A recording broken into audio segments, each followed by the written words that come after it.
আইনশৃঙ্খলা রক্ষা ও নিরাপত্তা নিশ্চিতে ঢাকাসহ আশপাশের জেলায় ১২ প্লাটুন বিজিবি সদস্য মোতায়েন করা হয়েছে। বিজিবি থেকে গণমাধ্যমকে এই তথ্য নিশ্চিত করা হয়।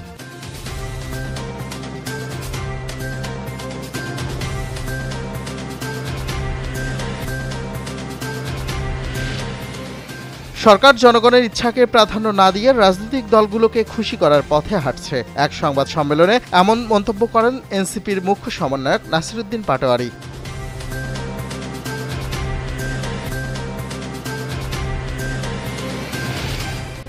দক্ষিণ ও মধ্য আমেরিকার ৪ দেশের উপর থেকে শুল্ক প্রত্যাহারের সিদ্ধান্ত নিয়েছে যুক্তরাষ্ট্র। প্রেসিডেন্ট ডোনাল্ড ট্রাম্পের নেতৃত্বাধীন প্রশাসন এই সিদ্ধান্ত নেয়।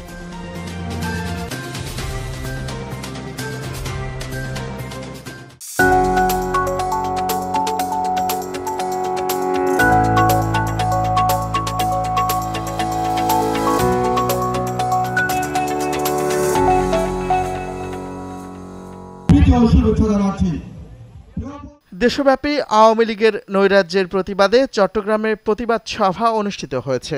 সকালে সন্দ্বীপ পৌরসভা মার্কেটে সাবেক এমপি মোস্তফা কামাল পাশার সমর্থনে এই প্রতিবাদ সভা করা হয়।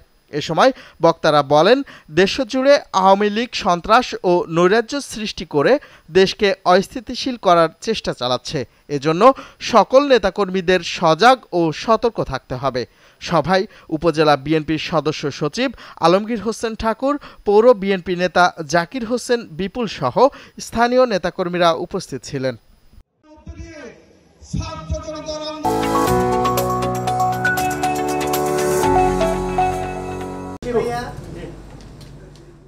নির্বাচিত সরকার এলে সাংবিধানিক, অর্থনৈতিক সহ সব ধরনের সমস্যার সমাধান হবে বলে জানিয়েছেন বিএনপির স্থায়ী কমিটির সদস্য আমির খসরু মাহমুদ চৌধুরী।